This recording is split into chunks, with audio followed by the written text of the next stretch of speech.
दोस्तों, आपका अगर एसबीआई में अकाउंट है और आप योनो एसबीआई ऐप में लॉगिन करने जाते हो तो लॉगिन करने के लिए यहाँ पे आपको यूजर नेम इंटर करना होता है और पासवर्ड इंटर करना होता है। ये आपके इंटरनेट बैंकिंग का यूजर नेम और पासवर्ड होता है। लेकिन अगर आप गलत यूजर नेम या फिर गलत पासवर्ड इंटर कर देते हो या फिर दोनों ही चीजें गलत इंटर कर देते हो और नेक्स्ट करते हो तो इस तरीके से अगला पेज तो ओपन हो जाता है लेकिन ओटीपी आपको रिसीव नहीं होता है जो कि लॉगिन करने के लिए चाहिए होता है। अगर आप रीसेंट ओटीपी करते हो तो इस टाइप का एरर दिखाई देता है कि इनवैलिड यूजर नेम और पासवर्ड, या तो आपने गलत यूजर नेम इंटर किया है या फिर गलत पासवर्ड इंटर किया है। तो आज की इस वीडियो में मैं आपको बताने वाला हूं कि कैसे आप अपने एसबीआई इंटरनेट बैंकिंग के यानी कि योनो एसबीआई ऐप के लिए यूजर नेम पता कर सकते हो भूलने के बाद, और अगर आप पासवर्ड भी भूल चुके हो लॉगिन पासवर्ड तो कैसे उसको रीसेट करके चेंज करके नया पासवर्ड बनाना है। तो आप इस वीडियो को लास्ट तक देखते रहिए ताकि आपको दोनों ही चीजें फिर से मिल जाए और आप योनो एसबीआई ऐप में सक्सेसफुली लॉगिन कर सको। तो चलिए अब इस वीडियो को शुरू करते हैं। तो दोस्तों, एसबीआई इंटरनेट बैंकिंग का और योनो ऐप का यूजर नेम और लॉगिन पासवर्ड पता करने का ऑप्शन आपको योनो एसबीआई ऐप में नहीं मिलता है। इसके लिए आपको एसबीआई के वेबसाइट पे जाना होगा। तो सबसे पहले आप अपने मोबाइल में कोई भी ब्राउजर ओपन कर लोगे जिससे आप गूगल सर्च करते हो, और गूगल पे जाके सर्च करना है एसबीआई ऑनलाइन।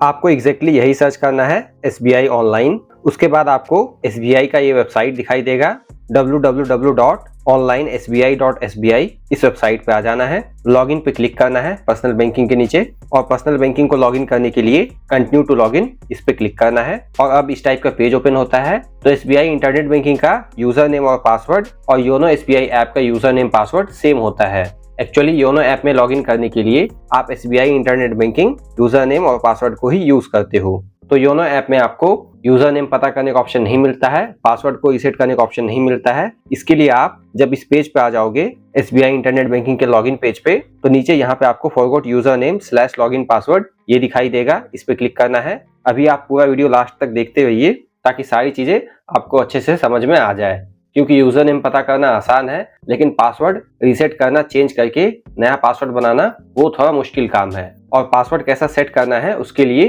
कंडीशंस भी हैं, तो वो सब कुछ समझना आपके लिए जरूरी है। अब यहाँ पे इस टाइप का पेज ओपन होता है। मैं इसको जूम कर लेता हूँ ताकि सारी चीजें आपको अच्छे से दिखाई दे। अब यहाँ पे आपको फॉरगॉट माय लॉगिन पासवर्ड ये लिखा हुआ मिलता है, इस पे क्लिक करना है और फॉरगॉट यूजर नेम इसको सेलेक्ट कर लेना है, ये जो दूसरा ऑप्शन है। तो सबसे पहले यहाँ पे आपको अपना यूजर नेम पता करना होगा और फिर आप उसी यूजर नेम को यूज करके पासवर्ड को रीसेट कर सकते हो, चेंज कर सकते हो। फॉरगॉट यूजर नेम सेलेक्ट करने के बाद यहाँ से नेक्स्ट कर लेना है। अब यहाँ पे आप अपना CIF नंबर इंटर कर दोगे। CIF का फुल फॉर्म होता है कस्टमर आइडेंटिफिकेशन फाइल। ये नंबर आपको अपने बैंक पासबुक में या फिर बैंक स्टेटमेंट में मिल जाता है। उसके बाद आप अपना कंट्री सेलेक्ट कर लोगे, इंडिया। मोबाइल नंबर इंटर कर देना है जो कि आपके बैंक अकाउंट में रजिस्टर किया हुआ है। ये कैप्चा जो यहाँ दिखाई देता है इस बॉक्स में टाइप कर देना है कुछ इस तरीके से और सबमिट कर देना है। और दोस्तों, यहाँ पे आपको सारा डिटेल तेजी से फिल करना होगा, अन्यथा पेज का सेशन एक्सपायर हो जाता है और आपके सामने एरर आ जाएगा। तो आप तेजी से सारा डिटेल फिल करके नेक्स्ट करेंगे। उसके बाद आपके मोबाइल नंबर पे SMS के माध्यम से OTP आएगा, वो OTP यहाँ पे आपको इंटर करना होगा। अगर एक बार में OTP रिसीव नहीं करते हो तो आप दोबारा से सेंड करने के लिए रिक्वेस्ट डाल सकते हो, रीसेंड द OTP इस पे टैप करके। OTP इंटर करके कंफर्म कर लेना है। जैसे ही आप OTP इंटर करके कंफर्म करते हो, यहाँ पे आपको अपना यूजर नेम देखने को मिल जाता है। वैसे यहाँ पे मैंने इसको ब्लर कर दिया है प्राइवेसी को मेंटेन करने के लिए। बाकी आपको ये यूजर नेम आपके रजिस्टर्ड मोबाइल नंबर पे SMS में भी आ जाता है। इस तरीके से यूजर नेम पता करने के बाद अब आपको पासवर्ड रीसेट करना होगा, चेंज करना होगा। तो ये यूजर नेम आपको नोट डाउन करके रख लेना है, आगे पासवर्ड चेंज करने के लिए ये काम आने वाला है और योनो ऐप में लॉगिन करने के लिए तो बार बार काम आने ही वाला है। इसको आप चेंज नहीं कर सकते हो। यूजर नेम परमानेंट होता है लेकिन पासवर्ड चेंज करना होगा। फिर से आपको नया टैब ओपन कर लेना है और अगेन आपको एसबीआई के वेबसाइट पर चले जाना है। आप गूगल पे जाके सर्च करोगे SBI online. SBI online search करने के बाद एसबीआई के वेबसाइट पे आ जाना है। पर्सनल बैंकिंग के नीचे लॉगिन पे क्लिक करना है, कंटिन्यू टू लॉगिन इस पे क्लिक करना है और इस बार यहाँ पे आपको इस लॉगिन पेज में अगेन इस पे क्लिक करना है, forgot user name / login password. Again इस टाइप का पेज ओपन होगा। अभी आप वीडियो लास्ट तक देखते रहिए। पासवर्ड रीसेट करने के लिए ढेर सारे कंडीशन होते हैं, वो जानना जरूरी है और 3 अलग अलग तरीके मिलते हैं पासवर्ड को रीसेट करने के लिए, चेंज करने के लिए। इस पेज को मैं जूम कर लेता हूँ। अब यहाँ पे आपको इस पे क्लिक करना है और इस बार आपको पहला ऑप्शन सेलेक्ट करके रखना है, फॉरगॉट माय लॉगिन पासवर्ड, और नेक्स्ट कर लेना है। अब अगेन इस टाइप का पेज ओपन होता है। मैं जूम कर लेता हूँ। यहाँ पे अब जो आपने यूजर नेम पता किया था पिछले स्टेप में वो इंटर कर देना है। अपना बैंक अकाउंट नंबर इंटर कर देना है। कंट्री आप इंडिया सेलेक्ट कर लोगे। मोबाइल नंबर इंटर कर देना है, बैंक अकाउंट के साथ रजिस्टर्ड मोबाइल नंबर। अपना डेट ऑफ बर्थ इंटर कर देना है जो कि आपके बैंक अकाउंट में डला हुआ है, और आपके बैंक अकाउंट में एज पर पैन कार्ड और आधार कार्ड ही डेट ऑफ बर्थ डला हुआ होता है। इस बॉक्स में ये कैप्चा टाइप कर देना है जो कि यहाँ पे दिखाई देता है। इस बॉक्स में टाइप कर देना है और सारा डिटेल इंटर करने के बाद सबमिट कर देना है। सारा डिटेल इंटर करके सबमिट करने के बाद फिर से इस टाइप का पेज ओपन होगा। इसको जूम कर लेना है। अगेन आपके मोबाइल नंबर पे एसएमएस के माध्यम से ओटीपी आता है, वो ओटीपी इंटर कर देना है। और ओटीपी एक बार में रिसीव नहीं होता है तो यहाँ से आप रिसेंट ओटीपी पे टैप करके दोबारा से रिक्वेस्ट डाल सकते हो। मैं यहाँ पे ओटीपी इंटर कर देता हूँ।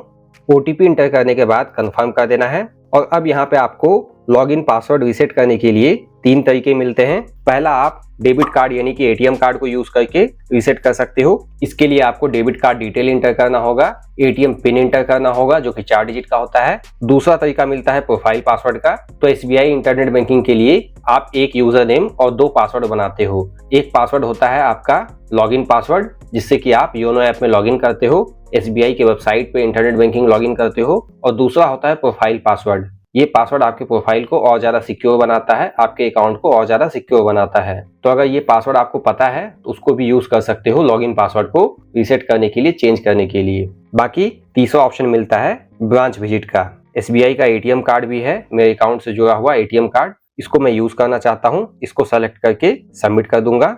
अब यहाँ पे आपके बैंक अकाउंट के साथ जो भी एक्टिव एटीएम कार्ड है वो यहाँ पे देखने को मिल जाएगा। कार्ड डिटेल, इसको सेलेक्ट करके कंफर्म कर लेना है। अब यहाँ पे आप कार्ड होल्डर नेम इंटर कर दोगे जो कि एटीएम कार्ड के ऊपर ही प्रिंटेड होता है। कार्ड की वैलिडिटी यहाँ पे इंटर कर देना है। वैलिडिटी में मंथ और ईयर प्रिंटेड होता है एटीएम कार्ड के ऊपर ही, मंथ/ईयर इस टाइप से इंटर करना है। एटीएम पिन जो कि 4 डिजिट का होता है उसको इंटर करना है, यानी कि आप एटीएम मशीन में ट्रांजैक्शन के लिए जो 4 डिजिट का एटीएम पिन इंटर करते हो वही पिन यहाँ पे इंटर करना है। कैप्चा जो कि यहाँ दिखाई देता है यहाँ पे टाइप कर देना है और नीचे स्क्रॉल करके यहाँ से प्रोसीड कर लेना है। सारा डिटेल सही से इंटर करने के बाद अगर आप प्रोसीड करते हो तो इस तरीके से सक्सेस का मैसेज आएगा, डेबिट कार्ड वैलिडेशन सक्सेसफुल हो चुका है। और ऑटोमेटिकली आपका पेज भी रिफ्रेश होगा और इस टाइप का पेज ओपन होगा और यहाँ पे आपको अपना पासवर्ड चेंज करने का ऑप्शन मिल जाता है। लेकिन अगर मैं इस पेज को जूम करके दिखाऊं तो आप देख सकते हो पासवर्ड को सेट करने के लिए मल्टीपल कंडीशंस हैं, जैसे कि आपके पासवर्ड में मिनिमम 8 और मैक्सिमम 20 कैरेक्टर होना चाहिए। पासवर्ड में आपको 0 से 9 के बीच में डिजिट भी रखना है। बाकी आपके पासवर्ड में ए से जेड के बीच में अल्फाबेट होना चाहिए, कैपिटल में और स्मॉल में भी होना चाहिए। एक स्पेशल कैरेक्टर भी यूज करना है। स्पेशल कैरेक्टर यानी कि इस टाइप के सिंबल अपने पासवर्ड में रखना है, जैसे कि @ हैश, एंड, स्टार, एक्सक्लेमेशन का सिंबल। बाकी कोई भी आपको अपना जेनरिक पासवर्ड नहीं रखना है जिसको कि लोग गेस कर सकें। और पासवर्ड में पर्सनल चीजें यूज नहीं करनी है, जैसे कि कई लोग नाम, डेट ऑफ बर्थ, एड्रेस के अकॉर्डिंग, टेलीफोन नंबर के अकॉर्डिंग पासवर्ड रख लेते हैं। तो आपको अपना पासवर्ड ओवरऑल स्ट्रॉन्ग बनाना है। तो यहाँ पे आप इसको जूम करोगे तो इंटर न्यू लॉगिन पासवर्ड में आपको अपना पासवर्ड अपने अकॉर्डिंग बना लेना है, स्ट्रॉन्ग सा 8 से 20 कैरेक्टर के बीच में। और सेम पासवर्ड बनाने के लिए वापस से री इंटर करके कंफर्म कर लेना है, यानी कि दोनों बॉक्स में सेम पासवर्ड इंटर करना है और यहाँ पे स्वाइप करके सबमिट कर देना है। इस तरीके से आपका पासवर्ड चेंज हो जाता है। अब आपने यूजर नेम भी पता कर लिया है, पासवर्ड भी रीसेट करके चेंज करके नया बना लिया है। अब आप योनो ऐप को ओपन करके उसमें लॉगिन कर सकते हो।